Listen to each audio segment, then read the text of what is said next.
জান্নাত এমনি এমনি হবে না। রাসূল কখনো বলেছেন আল জান্নাতু তাহতাল আকদামিল উম্মাহাত, জান্নাত মায়ের পায়ের নিচে, ঠিক না? আস-সালাতু মিফতাহুল জান্নাহ, রাসূল কখনো বলেছেন যে জান্নাতের চাবি হলো নামাজ। নামাজ পড়তে হবে, রোজা করতে হবে, পিতামাতার খেদমতের মধ্য দিয়ে জান্নাত নিশ্চিত হবে। রাসূল একদিন খুতবা দিচ্ছিলেন আর 3 বার বললেন আমিন আমিন আমিন।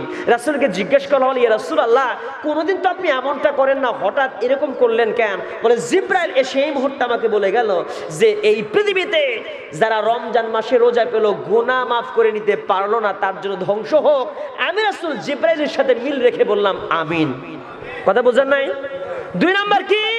2 নাম্বার, এই পৃথিবীতে পিতা এবং মাতাকে যে সন্তান পেল আর নিজের তকদির সুন্দর করতে পারলো না, গুনাহ মাফ করে নিতে পারলো না, পিতা মাতার সঙ্গে খারাপ ব্যবহার করলো, পিতা মাতার অবাধ্য সন্তান হলো, ওর ধ্বংস হোক। রাসূল জিবরাইলের সাথে বললেন আল্লাহুম্মা। নেক্সট, তৃতীয়বার যেই ব্যক্তি রাসূলের নাম শুনলো আর দরুদ পড়লো না নবীর প্রতি, সেই ব্যক্তিরও ধ্বংস হোক। রাসূল সাল্লাল্লাহু আলাইহি ওয়াসাল্লাম জিবরাইলের সাথে মিল রেখে বললেন, জিবরাইল বলে আমিন, রাসূল বললেন আমিন। আমার ভাইয়েরা, এই 3 জন মানুষের ধ্বংস। তাহলে আমি যে কথাটার দিকে টান দিয়েছি, এখন আমলে সলেহ করতে হবে। 2 নাম্বার কি? আমাদের গোপন সব প্রকাশ করে দেবেন কে? আমলে সলেহ করে গুনাহ মাফ নিয়ে যদি যেতে পারি দুনিয়া থেকে, আমাদের জান্নাত হবে। কোনটা রেখে কোনটা বলি, অনেক কথা এর মাঝে আছে। তো নামাজের কথাও বলা যায়, রোজা, আপনার পিতামাতার খেদমতের বিষয় আছে, স্বামী স্ত্রীর অধিকারের বিষয় আছে। একটু একটু করে সবাই আমি বলতে চাই, ধীরে ধীরে। শুনতে রাজি আছেন? অসুবিধা নাই তো? আমাদের মায়েরা আছে না, বাংলাদেশে ঘন ঘন হয় মহিলার সরকার, 2-4টা কথা তো মা বোনদের সম্পর্ক বলা দরকার, আছে না নাই? মা বোনদের সম্পর্ক আস্তে আস্তে বলবো, একটু সামনে আগাতে দেন, সময় একটু বেশি হয়ে গেল। আমার আলোচনা না কেন জানো, আমি এতই কম করতে চাই, কিন্তু কোনোদিন 2 ঘন্টা 2.5 ঘন্টার নিচে নামতেই পারি না, আল্লাহ জানে। এত কথা বলতে হয় আমাকে, আমি কমাতে খালি বাড়েই। কি শুনতে রাজি আছেন? আমি যদি আরেকটু লম্বা করে, অসুবিধা নাই তো? তাহলে আসেন আমরা এখন এই মুহূর্তে একটু আলোচনা করতে চাই, যেই ইবাদত না করলে আপনারা জান্নাত নিশ্চিত হবে না, মারাত্মক রকমের আমরা ভুল করছি সেই ইবাদত না করে। আস-সালা আস-সালা আস-সালা, মৃত্যুর আগেও রাসূল এই 3টে শব্দ উচ্চারণ করেছেন, ঠিক কিনা? তা সেই মৃত্যুর আগে যে রাসূল যে কথা বলেছেন, তার গুরুত্ব কম না বেশি? বেশি। নামাজ পড়ার দরকার আছে না ভাই? নামাজ পড়তে রাজি কারা কারা? হাত তোলেন না। আল্লাহ প্রত্যেকে 5 ওয়াক্ত নামাজি বান্দা এবং বান্দি হিসেবে আমার মাদেরকে এবং ভাইদের কবুল করো, আমিন বলেন। নামাজ না পড়লে কেমন গুনাহ হবে? দেখেন সাহাবা একরামের নামাজ কেমন ছিল। একদিনের একটা হাদিস আমি আপনাদেরকে বলে সামনে এগিয়ে যেতে চাই। আপনাদের জানা আছে তালহার কথা, আপনাদের অনেকেরই জানা থাকতে পারে হযরতে আলী রাদিয়াল্লাহু তাআলা আনহুর কথা, ঠিক কিনা? হযরতে তালহা রাদিয়াল্লাহু তাআলার কথাগুলো শুনেন ভালো করে। তালহা রাদিয়াল্লাহু তাআলা আনহু নামাজে দাঁড়িয়েছেন, আর তালহার সন্তান খেলাধুলা করছে, আর পাহাড়িয়া বিষধর সাপ এসে তালহার সন্তানকে পেঁচিয়ে ধরেছে। হযরতে তালহা রাদিয়াল্লাহু তাআলা নামাজ পড়ছিলেন, আর পাশ থেকে অনেকগুলো মানুষ এসে হযরতে তালহার সন্তানের শরীর থেকে সাপটাকে দূরে সরিয়ে দিয়েছে। তালহা নামাজ শেষে সালাম ফিরলেন, আসসালামু আলাইকুম ওয়া রাহমাতুল্লাহ বললেন, বাম পাশে আসসালামু আলাইকুম রাহমাতুল্লাহ বলে সালাম ফিরালেন। আর এত গুঞ্জন দেখতে পেলেন, বলছেন আমার এলাকাবাসী, প্রতিবেশীরা, রে আমি নামাজ পড়ছিলাম, হঠাৎ করে এতগুলো মানুষ তোমরা একত্রিত হলে তোমরা কি কেমন গুঞ্জন করছো? এলাকাবাসী বলছিলেন, তালহা বলে আমি তো কিচ্ছু টের পাই নাই। তোমার তালহাকে বলা হচ্ছে, তালহা রে, তোমার সন্তানটা খেলাধুলা করতেছিল, পাহাড়ে বিষধর সাপ এসে তাকে পেঁচিয়ে ধরেছে, দংশন করবে। আমরা দূর থেকে সবাই গিয়ে এসে তোমার সন্তানকে মুক্ত করেছি সাপের কবল থেকে। ওরে তালহা, তুমি কিসের নামাজ পড়ো রে? তোমার সামনে তোমার সন্তান খেলাধুলা করে, আর সেই সন্তানকে তোমার নজরে পড়ে না। ওরে তালহা, কিসের নামাজ পড়ো রে? কিসের নামাজ তুমি পড়ো? এই দুনিয়ার খবর তুমি জানতে পারো না। তালহা বললেন, ও আমার সাথীরা রে, ও আল্লাহর নবীর সাহাবীরা রে, শুনে রাখো, যেই নামাজের মধ্যে দুনিয়ার খবর জানা যায়, বোঝা যায়, ওই নামাজ তো আর নামাজ থাকে না। চিন্তা করে দেখেন, নিজের সন্তান খেলছে সেটার তার খবর নাই। হযরত আলীর দিকে খেয়াল করেন, হযরত আলী রাদিয়াল্লাহু তাআলা আনহুর পায়ের মধ্যে তীরবিদ্ধ হয়েছে, টেনে বের করতে পারে না। রাসূল বলছেন আলীকে নামাজের মধ্যে দাঁড়িয়ে দাও। আল্লাহর নবী যখন বলেছেন, আলী নামাজের মধ্যে দাঁড়িয়েছে, আর সাহাবা একরাম নামাজের মাঝে তীর টেনে বের করেছেন। আর তীর টেনে যখন বের করা হলো, রক্তগুলো যখন তীরের আগার সঙ্গে গোস্তগুলো বের হয়ে গেছে, এরকম কঠিন কষ্ট হবার কথা। হযরত আলীকে নামাজ শেষে জিজ্ঞেস করা হলো, আলী রে, তুমি যখন নামাজ পড়ছিলেন আমরা তীর বের করেছি, তুমি কি একটু ব্যথা পাও নাই, টের পাও নাই? বলে, আল্লাহ নবীর সাহাবীরা শোনো, ও আমার সাথীরা শোনো, এতটুকুনো খবর আমার জানা নাই, আমি এতটুকুনো বুঝতে পারি নাই। আমি নামাজের মধ্যে ধন্য হয়েছি মেরাজে, আমি আল্লাহ রাব্বুল আলামিনের সামনে যখন দাঁড়িয়েছি, এই দুনিয়ার কোনো কথা আমার অন্তরের মধ্যে নাই।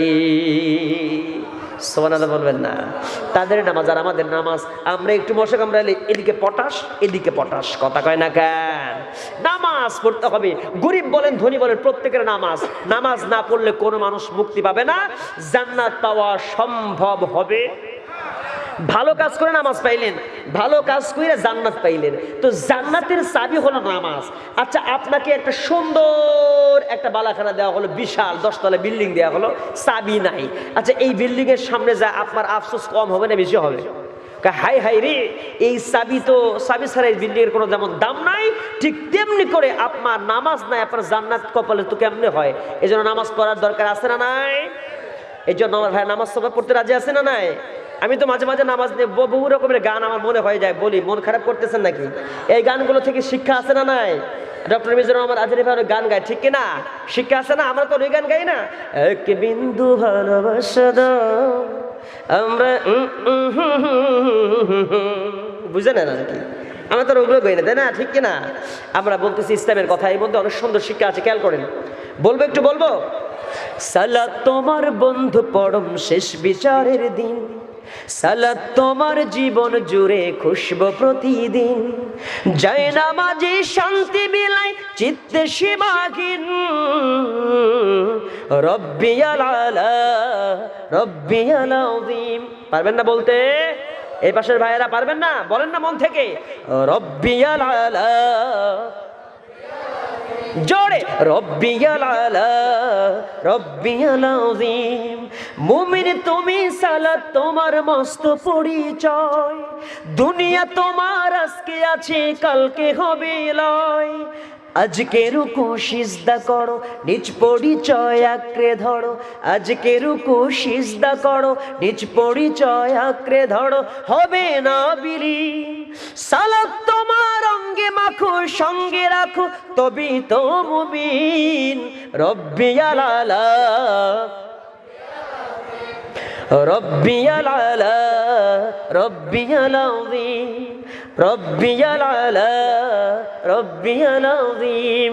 সালাত সারা জান্নাত কপালে জুটবে না। আমার ভাইরা, নামাজ সম্পর্কে আমরা জানলাম, এখন আসেন নেক্সট, দ্বিতীয় নম্বর আমল সলে, যেটা বলবো, পিতামাতার খেদমত যদি আপনি না করেন, এই নামাজ পড়েও আপনার কাজে লাগবে। আল্লাহ নবীর সাহাবী আলবিন আছে না নাই? এলাকায় কারা কারা হাত তুলে দেখান। পাওয়া গেছে? মুরব্বী বোঝে নাই, তাই যে হাত তুলছে। মুরব্বীর মা বেঁচেই নাই, খেয়াল করে দেখেন, ঠিক না? তো আমার ভাইয়েরা কয় যে, যাই হোক, ওইদিকে লম্বা না করি, শর্ট করি। তো পিতা মাতার খেদমত করার জন্য আমি একটা হাদিস বলবো, হাদিস বলে সামনে এগিয়ে যাবো। কষ্ট হচ্ছে নাকি আপনাদের? আমি কি শেষ করবো, আলোচনা চালাবো? এক কথা কারাকে চলবে? সামনে আরো অনেক মজার কাহিনী আছে, ধীরে ধীরে, কিন্তু বলতে বলতে 12টা বেজে যাচ্ছে। বেশি লম্বা না, অল্প সময় শেষ করব। আসুন, আমরা নামাজ সম্পর্কে জেনেছি, পিতামাতার খেদমত, স্বামী স্ত্রীর অধিকার বলে, মেয়েদের কথা কিছু বলে, ইতি টানবো, জোরে বলে ইনশাআল্লাহ। ও আমার ভাইয়েরা, পিতামাতার খেদমত করলে কয়টা হাদিস বলবো আমি, আপনাদের ভাগ্য সুপ্রসন্নিত হয়ে যাবে। একজন ব্যক্তির নাম, বিশ্বনবীর আগে, অনেক আগে একজন ব্যক্তি ছিল জুরাইজের কাহিনী আছে। আবার এদিকে মায়ের দোয়ার বরকতে হযরতে ঈসা, হযরতে মূসা আলাইহিস সালাতু ওয়াস সালামের সময়ে একজন মানুষ মায়ের দোয়ার বরকতে মূসার সঙ্গে জান্নাতি হয়েছে। ভালো করে শুনুন, কাহিনীটা শুনুন, ও মজার, অনেক মজা পাবেন। আল্লাহ রাব্বুল আলামিন আল্লাহকে জিজ্ঞেস করতেছে, আল্লাহ রে, মূসা বলতেছে, ও আমার আল্লাহ, আমি তোমার কাছ থেকে একটা বিষয় জানতে চাই। বলে কি? জানতে চাই তোমার কাছ থেকে, এই দুনিয়া থেকে আমি যখন বিদায় হব, আমি জান্নাতে হব, আমার জান্নাতে আমার সঙ্গে সাথী যাবে কে? সফর সঙ্গে জান্নাতে কে আমার সাথে সাথী হয়ে ঢুকবে? মুসাকে বলছে, মুসা, এই পৃথিবীতে একজন ব্যক্তি যে হলো কসাই, ওই কসাই তোমার সাথী হবে। হযরত মুসা বলে, আল্লাহ, আমি ভেবেছিলাম মুত্তাকি মুহসিন বান্দা নবীরা আমার সাথে হবে, একজন কসাই আমার সাথে হবে কেমনে? খুঁজে দেখো কসাইয়ের ভেতরে কি আছে, খুঁজে দেখো। তুমি উত্তর বাবা সুবহানাল্লাহ কবেন না? যে তো মুসা তো সেই মুসা যে আজরাইল আসলে পরে আজরাইল এসে বলে, আজরাইল বলতেছে, হযরত মুসা ইসলাম, আপনার তো জীবন আর দুনিয়াতে আপনার হায়াত শেষ হয়েছে, যেতে হবে আল্লাহর কাছে। এখন বলে, এদিকে আয় আয়, কাছে আয়। এক থাপ্পড় মেরে দিয়েছে, কার কাইত, চোখ কানা কানা অবস্থা। আল্লাহর কাছে গিয়ে বলে, আল্লাহ, সারা জীবন জান কবজ করলাম, কোনোদিন যায় আমার দেখেই ভয় করে। জান কবজ করলাম, কত মানুষ, কোনো বেকায়দার লোক পাইলাম না, এমন লোকের কাছে জান পাঠাইছো, জান কবজ করতে গেছি, এখন তো দেখি আমি আজরাইলের জান কবজ, আমার যায় যায় অবস্থা। কি হয়েছে? আল্লাহ তো সব জানে। তুমি মুসার কাছে গিয়েছিলে, মুসা কি করেছে? থাপ্পড় মেরেছে, আমার ঘাড় তো সোজা করতে পারি না। মুসার থাপ্পড় কি, থাপ্পড় অভ্যাস কি নতুন না পুরাতন? ছোট্টবেলা থেকে থাপ্পড়ের প্র্যাকটিস আছে না নাই? ছোটতে ফেরাউনকে মারছে, এরপরে বড় হলে কিপ্তিকে মারছে, আর মৃত্যুর আগে মারছে কারে? থাপ্পড়। আর এরকম একজন যদি দুনিয়াতে থাকতো রে, এ বংশের সুচিয়ার এই ডোনাল্ড ট্রাম্পের বাচ্চা তোদের পিঠে থাপড়াই সাইজ করে ফেলতো, কথা কয় না কেন? এই জন্য এইরকম মুসার মতো, হযরত ওমরের মতো একটা ওমর বাংলা দিয়ে দাও, বলেন আল্লাহুম্মা আমিন। এই পৃথিবীতে একটা ওমরের দরকার আছে না নাই? ওই সময় মুসা আলাইহিস সালাতু ওয়াস সালাম কি করলেন? নবী যেহেতু আসবে না, ওমরের কথাই বললাম।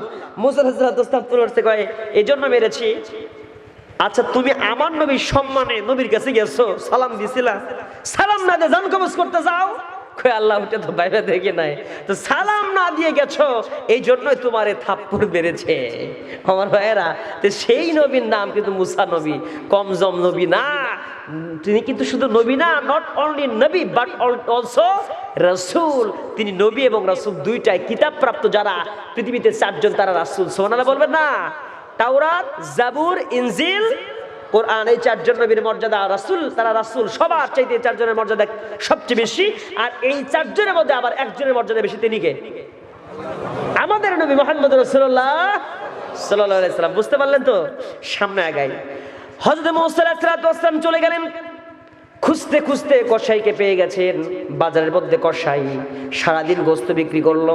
খেয়াল করেছেন উল্লেখযোগ্য কি এমন আমল করে, দেখতে পেলেন গোস্ত বিক্রি করেছে, আর গোস্তের যে একটা গরুর উল্লেখযোগ্য যে অংশগুলো আছে, এই যে আপনার এখান থেকে সিনার কিছু গোস, মাথার কিছু, ঘাড়ের কিছু গোস, উল্লেখযোগ্য গোস্তগুলোকে একত্রিত করে একটা টোপলা বেঁধেছে।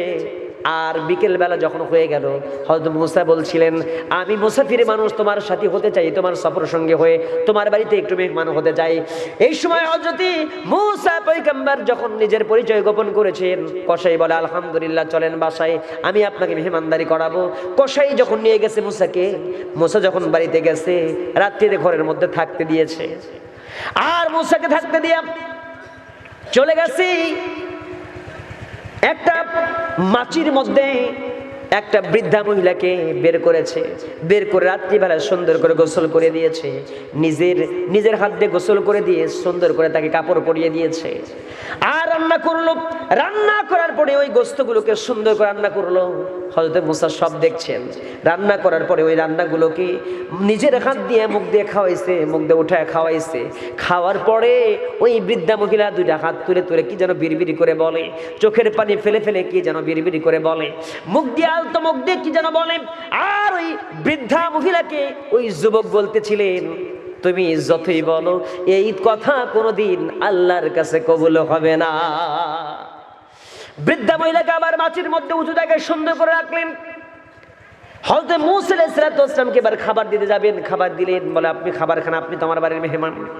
মুসা বলছেন, আমি ততক্ষণ তোমার খাবার খাবো না যতক্ষণ পর্যন্ত না মহিলার সম্পর্কে আমাকে বলবি, ওই বৃদ্ধা মহিলার সাথে তোমার সম্পর্কটা কি। মুসা পয়গম্বরকে বললেন, ও আমার মুসাফির ভাই, আমার বাড়িতে মেহমান হয়েছে, উনি আমার জনম দুঃখিনী মা, এই পৃথিবীতে ওই মা ছাড়া আবার দুনিয়াতে কেউ নাই। এই দুনিয়াতে মারও আমি ছাড়া কেউ নাই। আমার মা ছাড়া কেউ নাই, মারও আমি ছাড়া কেউ নাই। এই জন্য আমি সারাদিন যখন আসি, সারাদিন পরে মায়ের কাছে আসি।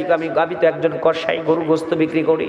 গোস্ত বিক্রি করা শেষে আমি বাড়িতে ফিরি, আর উল্লেখযোগ্য জায়গা থেকে আমি গোস্তগুলোকে নিয়ে সুন্দর করে নিজ হাত দিয়ে আমি রান্না করি। আমার মাকে আমি গোসল করে দিয়ে সুন্দর করে কাপড় পরিয়ে দিয়ে আমি মাকে সুন্দর জায়গায় বসিয়ে দিয়ে রাখি। আমার মাকে নিজ হাত দিয়ে আমি মুখের মধ্যে খাবারটা খাইয়ে দেই। আর আমার মা প্রত্যেক দিন দুইটা হাত তুলে তো আমার জন্য দোয়া করে বলে, ও আমার কলিজার টুকরা মানিক রে, আমার অন্তরটা ঠান্ডা হয়ে গেছে, তোর মতো সন্তান আমি বৃদ্ধা মায়ের এত সুন্দর খেদমত করেছে, আমার কলিজা ঠান্ডা হয়ে গেছে, ও আমার মানিক রে। তখন দুইটা হাত তুলে তুলে আমার মা প্রত্যেক দিন দোয়া করে। কিন্তু আমি বলি, মা তোমার দোয়া কোনোদিন আল্লাহর দরবারে কবুল হবে না। মুসা বললেন, তোমার মা দুইটা হাত তুলে তুলে বিড়বিড় করে কি বলেন?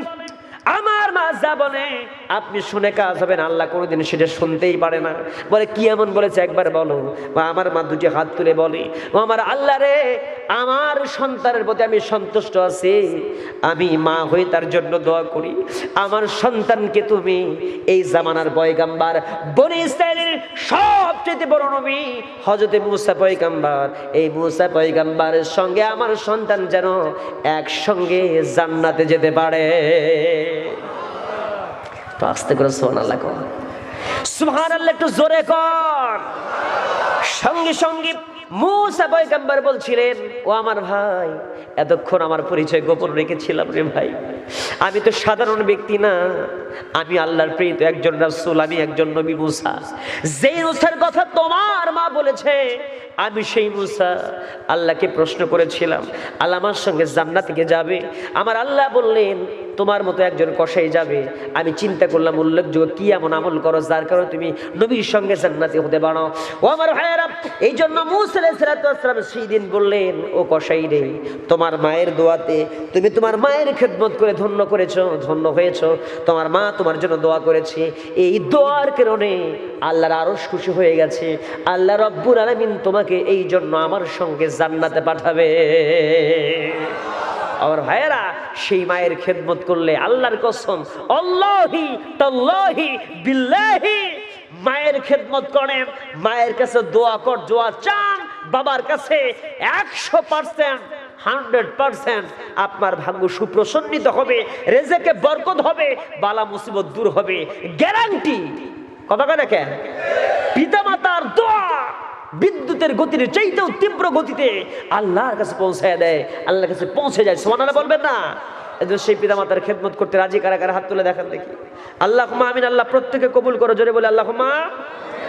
মায়ের এক ধার দুধের দাম কাটিয়া গায়ের চাম, পাপস বানাইলে হরিণের শো হবে না, এমন দরদি ভবে কেউ হবে না আমার মাগো, ঠিক না? হায়রে প্রসবের কি ব্যথা, আমার জানে সে কথা, মরিয়াও যেন মায়ের মরণ হইল না, মায়ের মরণ হইল না। মায়ের ঠিকিয়া সন্তানের দাহাই, অকালে মা প্রাণ হারায়, ঠিক না? মা গো, ও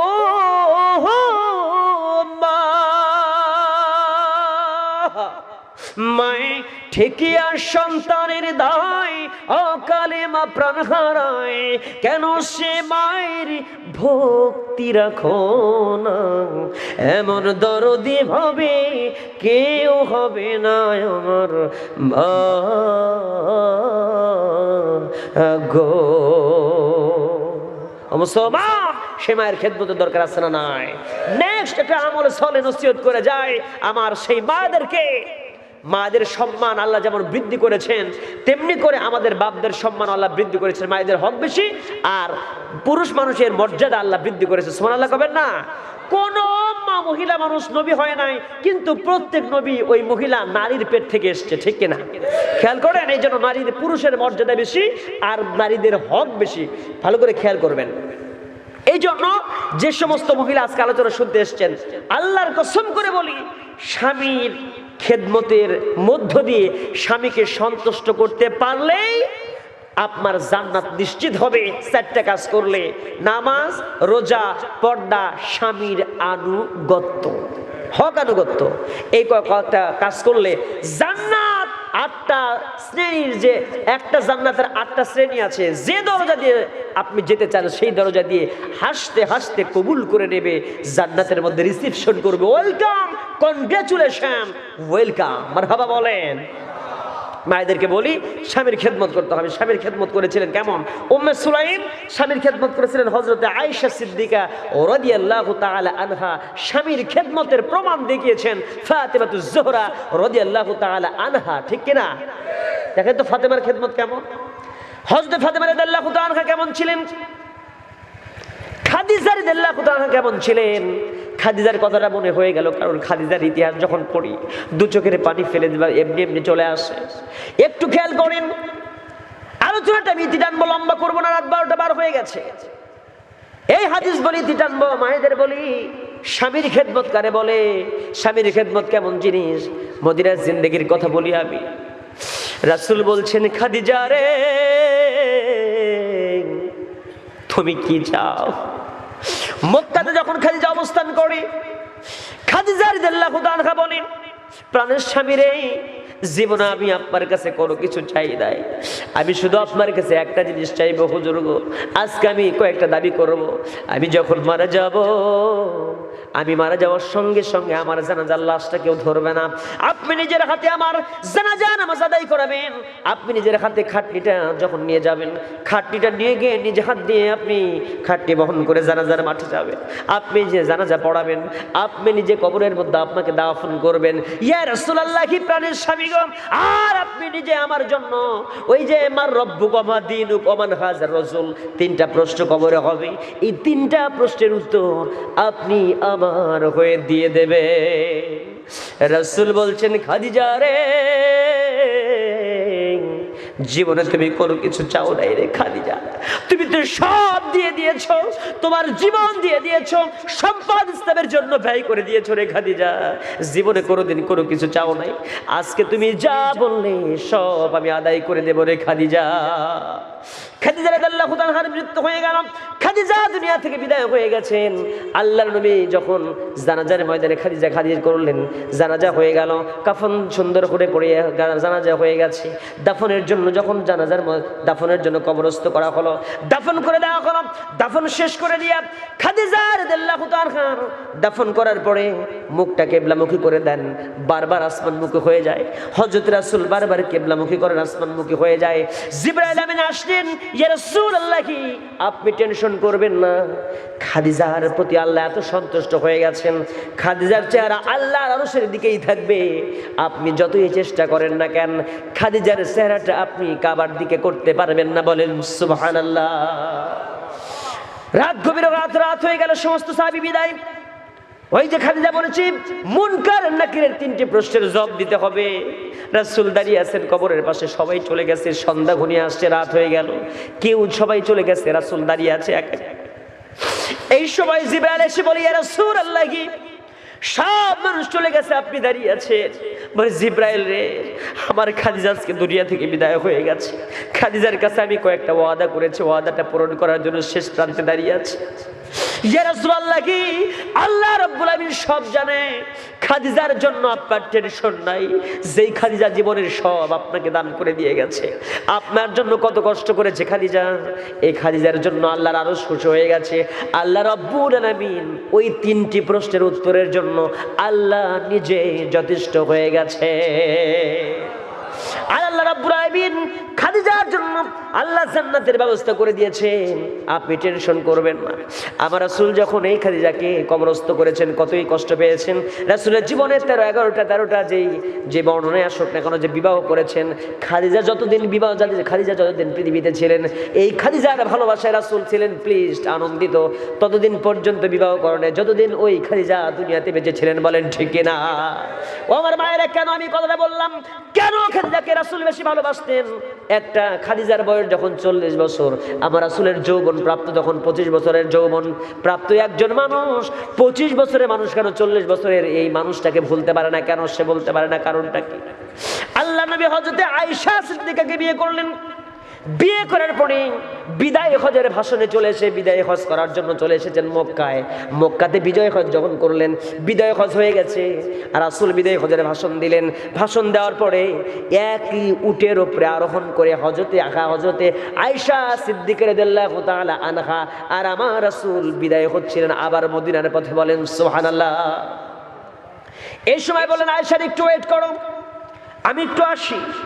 আয়েশা রাদিয়াল্লাহু তাআলাকে রেখে দিয়া উটের উপরে রেখে দিয়ে রাসূল বিদায় হয়ে গেলেন। রাসূল কিছুক্ষণের জন্য চলে গেছেন। যাওয়ার পরে রাসূল আর সহজে আসে না। রাসূল চলে আসলেন যখন, হযরত আয়েশা তাকিয়ে দেখেন রাসূলের মুখের মধ্যে বালি দেখা যায়, দাড়ির মধ্যে বালি, চোখ দিয়ে অঝর ধারে পানি পড়ছে, আর চোখের পানির সঙ্গে বালিগুলো আটকে আছে, শরীরের মধ্যে বালি। হযরত আয়েশার আর বুঝতে বাকি নাই, আমার রাসূল চলে গিয়েছিলেন খাদিজার কবরের পাশে। খাদিজার কবরের পাশে গড়াগড়ি খেয়েছে। খাদিজার কবরের পাশে গিয়া রাসূল গড়াগড়ি খেয়েছে আর কান্নাকাটি করে চলে এসেছে। রাসূলের চোখ দিয়ে পানি এসেছে, রাসূলের অন্তরটা বিগলিত হয়ে গেছে। এমন সময় আয়েশা বলছিলেন, ইয়া রাসূলুল্লাহ, কি আমি আপনাকে কয়েকটা প্রশ্ন করতে চাই, আপনি কি অনুমতি দেবেন? আয়েশা রে, কি প্রশ্ন করতে চাও বলো? প্রথম নাম্বার প্রশ্ন হলো, আমি দেখতে, আপনার যতগুলো স্ত্রী ছিল তার মধ্যে আমি দেখতে কেমন? বলে, আয়েশা রে, তোমার বয়স কম, তুমি দেখতে অত্যন্ত সুন্দর মহিলা, অত্যন্ত সুন্দর রমণী তুমি আমার। ইয়া রাসূলুল্লাহ, কি? এরপরে বলেন, আমার রান্না কেমন? বলে, তোমার রান্না অত্যন্ত সুন্দর, তোমার রান্না ভালো, আমার দেখতে সুন্দর, আমি রান্না আমার ভালো। 3 নাম্বার জানতে চাই, আমি অতিথি আপ্যায়ন কেমন করতে পারি? বলে, তোমার অতিথি আপ্যায়নটা অত্যন্ত প্রাণবন্ত, ও আমার প্রাণের স্বামী। 4র্থ নাম্বার প্রশ্ন করতে চাই, আমার রান্না ভালো, চেহারা সুন্দর, অতিথি আপ্যায়ন প্রাণবন্ত। 4র্থ নাম্বার জানতে চাই, স্মৃতি এবং মেধার শক্তির দিক থেকে আমি কেমন? বলে, তুমি সবচেয়ে বেশি হাদিস বর্ণনাকারী সাহাবী, আর তোমার চাইতে বেশি কোন মহিলা এমন এত হাদিস বর্ণনা করতে পারে না, তোমার স্মৃতি মেধাটাও অত্যন্ত শার্প। ও আমার প্রাণের রাসূল, আমার স্বামী, আমার মতো এত সুন্দরী রমণী আপনি নিজেই বলেছেন, যার চেহারা সুন্দর, যার হাতের রান্না ভালো, যে সুন্দর করে অতিথি আপ্যায়ন করতে পারে, যার মেধা স্মৃতি ভালো, এত সুন্দর স্ত্রী রেখে দিয়া আজও কেন আপনি ওই বুড়ি মহিলা খাদিজার কবরের পাশে কান্দে? আল্লাহ রাসূল তখন হাতটা দিয়া ওই সময় ওই আয়েশার মুখটা এমন করে চেপে ধরেছে, বলে, খবরদার খবরদার খাদিজা, আয়েশা রে, একটা বারই বলেছ, 2 বার, দ্বিতীয়বারে এমন কথা তুমি বলবা না। ও আয়েশা, তুমি কি জানো, তুমি খাদিজার সম্পর্কে কতটুকু জানো? তোমরা তো সবাই আমার সুখের দিনের সাথী, ওই খাদিজা হলো আমার দুঃখের দিনের সাথী। ওই মক্কার জমিনে কেউ যখন আমাকে আশ্রয় দেয় নাই, গভীর রাত্রিতে আমি যখন দিনের প্রচার করেছি, আমি দিনের প্রচার করে গিয়ে রাত যখন গভীর হয়ে গেছে, রাত বেজে গেছে কখনো 4টা, রাত কখনো 5টা হয়ে গেছে, ফজর হয়ে গেছে, সারা রাত জেগে জেগে আমি দিনের প্রচার করেছি। কখনো আবু বকর, ওমর, ওসমান, কখনো আলীর কাছে দরবারে চলে গেছি, তাদের কাছে ধর্ণা দিয়েছি, ইসলামের দাওয়াত পৌঁছিয়েছি। আর খাদিজার কাছে এসে রাত 2টা আর 12টা না, একবার যখন বলেছি খাদিজা, 2 বার ডাক দিতে হয় নাই, সাথে সাথে আবার খাদিজা দরজা ওপেন করে দিয়েছে, খুলে দিয়েছে। আমি বলেছি, খাদিজা রে, সবাই যখন ঘুমিয়ে পড়ে তুমি কেন ঘুমাও না? তোমার কি ঘুম আসে না? ইয়া রাসূলুল্লাহ, কি আপনি ঘর থেকে বের হয়ে যান, আবু জেহেল তো চক্রান্তই করে। আবু জেহেল আপনার উপরে কখন আঘাত আনবে? আবু জেহেল সব সময় আপনাকে হত্যা করার জন্য ষড়যন্ত্র করে। আপনি ঘর থেকে বের হয়ে গেলে আমার তো মনটা ঘরের মধ্যে থাকে না, আমার কলিজাটা, আমার অন্তরটাও আপনার পিছন পিছনই চলে যায়। ইয়া রাসূলুল্লাহ, আমি ঘুমাতে পারি না ঘরের মাঝে, আমি দরজা দাঁড়ায় দাঁড়ায় থাকি, কোন সময় আমার রাসূল আসবে। আপনি যতক্ষণ বাইরে থাকেন আমি ঘুমাই না, আমি দরজায় দাঁড়িয়ে দাঁড়িয়ে আপনার অপেক্ষা করি।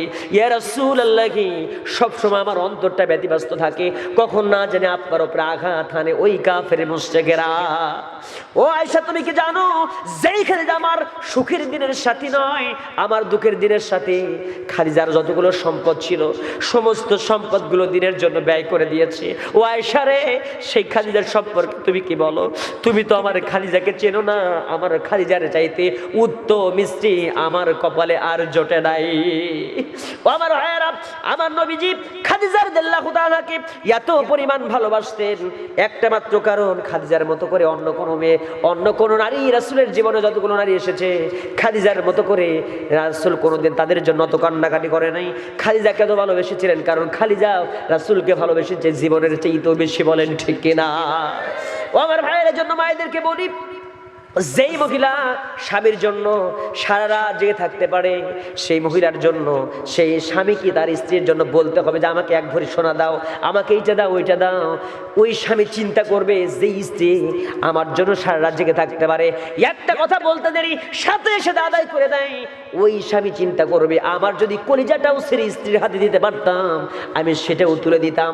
এমন করে ভালোবাসা দেন আপনার স্বামীও ওই রাসূলের আদর্শে আদর্শিত হয়ে আপনার জন্যই নিবেদিত প্রাণ হয়ে আপনার জন্য ভালোবাসা উজাড় করে ভালোবাসবে। বলেন ঠিক কিনা?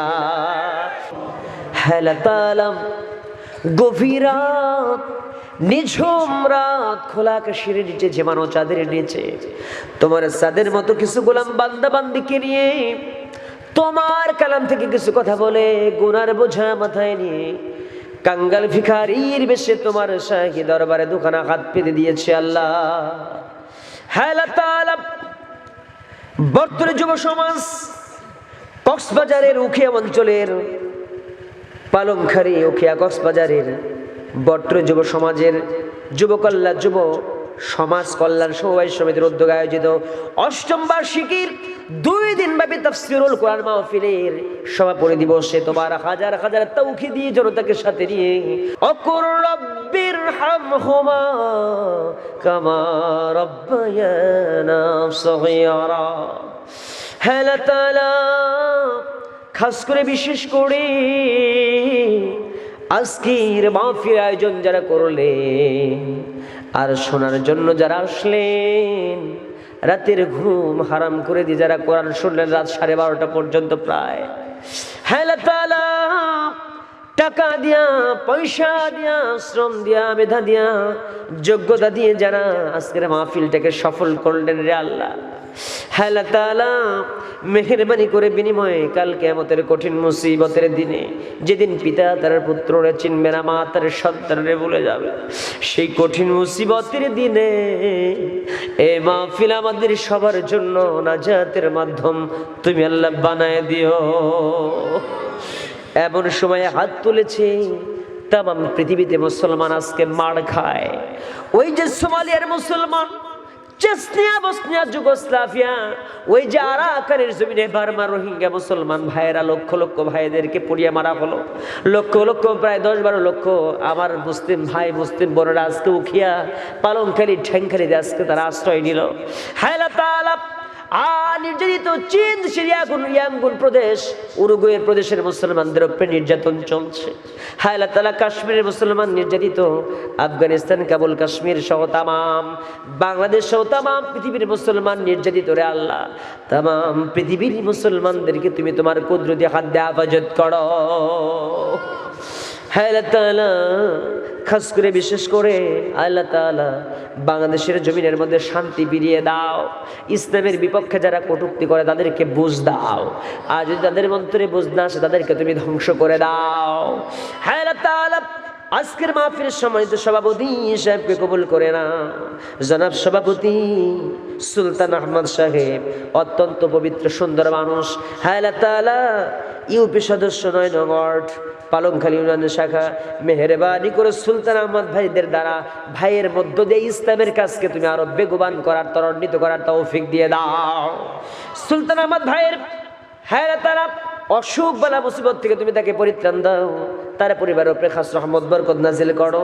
এত সুন্দর মাহফিলের সভাপতি হয়ে তিনি এই মাহফিলের জন্য যেমন নিবেদিত প্রাণ হয়ে কাজ করেছেন, আগামী দিনে আরো বড় বড় প্রোগ্রামে যেন তিনি সহযোগিতা করতে পারবেন সার্বিকভাবে, সেই মন মানসিকতার টেন্ডেন্সি তুমি তার অন্তরের মধ্যে ঢেলে দাও। হায় আল্লাহ তাআলা আজকের মাহফিলের সময় তো প্রধান অতিথি জনাব ইব্রাহিম আজাদ সাহেবকে তুমি কবুল করে নাও, নেক মাকসুদ তার তুমি পূরণ করে দাও। আজকের মাহফিলের বিশেষ অতিথি জনাব মোহাম্মদ জুনায়েদ সাহেবকে কবুল করে নাও, ফরিদ আলম সর্দার ভাই তাদেরকেও কবুল করে নাও। গতকালকেও যারা সভাপতি ছিলেন জনাব মাওলানা হযরত মাওলানা হামিদুল হক মুজাদ্দিদি সাহেবকে কবুল করে নাও। হ্যাঁ তারা শামসুল আলম আলী আহমদ বিষয়জি ছিলেন, কবুল করে নাও। প্রধান অতিথি হিসেবে যিনি ছিলেন সুলতান আহমদ সাহেব গতকালকে, আল্লাহ তুমি তাকেও তুমি কবুল আর মঞ্জুর করে নাও। হ্যাঁ আল্লাহ তাআলা বিশেষ বক্তা হিসেবে আলোচনা করেছেন গতকালকে যারা, আর প্রধান বক্তা হিসেবে যিনি আলোচনা করেছেন তাদেরকে কবুল করো। আজকের মাহফিলে হযরত জনাব মাওলানা নুরুল আমিন ফারুকী ভাই আলোচনা করেছেন, আল্লাহ তার কণ্ঠকে তুমি কোরআনের খেদমতে কবুল আর মঞ্জুর করে নাও। সর্বোপরি আমার সামনে ডানে বামে পেছনে আর পর্দার অন্তরে আমার মায়েরা যারা দোকানে হাত তুলে তুলে যা যায়, আল্লাহ মেহেরবানি করে মনের সব নেক মাকসুদ তুমি আল্লাহ পূরণ করে দাও। لا تدع لنا جنبا إلا غفرته ولا غما إلا فرجته ولا دينا إلا قضيته ولا مريضا إلا شفيته ولا مجاهدا في سبيلك إلا نصرته ولا حاجة من حوائج الدنيا والآخرة। হ্যাঁ তারা সদস্যদের মৃত মা বাবা যারা চলে গেছেন দুনিয়া থেকে, মৃত মা বাবা বিদায় হলো রে আল্লাহ, প্রত্যেকের পিতা মাতার আরো আজকের সবটুকুনকে হাদিয়া স্বরূপ পৌঁছায়া দাও। অসুস্থ যারা সদস্য আছে, অসুস্থ সদস্য এবং শ্রোতাদের জন্য দোয়া করে আল্লাহ তাদেরকে শিফায়ে আজেলা কামিলা দান করে দাও। হ্যাঁ আল্লাহ তাআলা পরীক্ষার্থী যারা এসএসসি পরীক্ষার্থী আছেন, দাখিল পরীক্ষার্থী আছেন, আল্লাহ তাদেরকে গোল্ডেন প্লাস মার্ক পেয়ে উত্তীর্ণ হবার তৌফিক দিয়ে দাও, ভালোভাবে পরীক্ষা দিতে পারে। অসুখ পরীক্ষার মধ্যে যেন অসুস্থ না হয়, লেখাপড়া করে যেন সুন্দর করে পরীক্ষা দিতে পারে, সে তৌফিক তুমি আল্লাহ দিয়ে দাও। এলাকাবাসীর কবরে যতগুলো কবরস্থান এলাকার মধ্যে আছে আর যত মাইয়াত আছে রে আল্লাহ, এই মাহফিলের বরকতে আজকে প্রত্যেকের কবরের উপরে, কবরের আরো উপরে হাদিয়া স্বরূপ সব পুণ্যকে তুমি পৌঁছায়া দাও। হ্যাঁ আল্লাহ তাআলা আমার মায়েরা যারা এসেছেন, আমার মায়েদেরকে কবুল করো, মায়েদের নেক মাকসুদ পূরণ করো। যারা ছেলে চাই ছেলে দাও, মেয়ে চাই মেয়ে দাও, মনের সব নেক মাকসুদ পূরণ করে দাও। আমি জানতে পেরেছি এলাকার মাঝে মহিলারাই বেশি দান করেছে, আল্লাহ তাদের জন্য দোয়া করে তাদের মনের সব প্রত্যাশা হক নেক প্রত্যাশা পূরণ করে দাও। দুনিয়া থেকে যেদিন বিদায় হব রে আমাদের প্রত্যেককে কালিমা জপতে মারার তৌফিক দিন। আমি ছোট্ট গোলাম, দুখানা হাত পেতেছি, যার হাত খেলে তোমার পছন্দ হয় তার হাতের উসিলায় আমাদেরকে তুমি চালায় নাও। প্রত্যেকদিন কথা বলতে বলতে হার্ট ব্যথা হয়, শরীরটা ব্যথা হয়ে যায় জার্নি করতে করতে। আল্লাহ তাআলা আমি সহ তামাম বাংলাদেশের সব বক্তাকে তুমি সুস্থতা দান করে দাও, প্রত্যেকের রাস্তাকে তুমি নিরাপত্তা করে দাও, প্রত্যেকের রাস্তা জার্নিকে তুমি নিরাপদ করে দাও। কোরআনের কথা যেন দ্ব্যর্থহীন কণ্ঠে যেন আলোচনা করে, দরাজ কণ্ঠে হক কথা বলতে পারে, তেমন করে প্রত্যেক বক্তার কণ্ঠকে তুমি দরাজ করে দাও।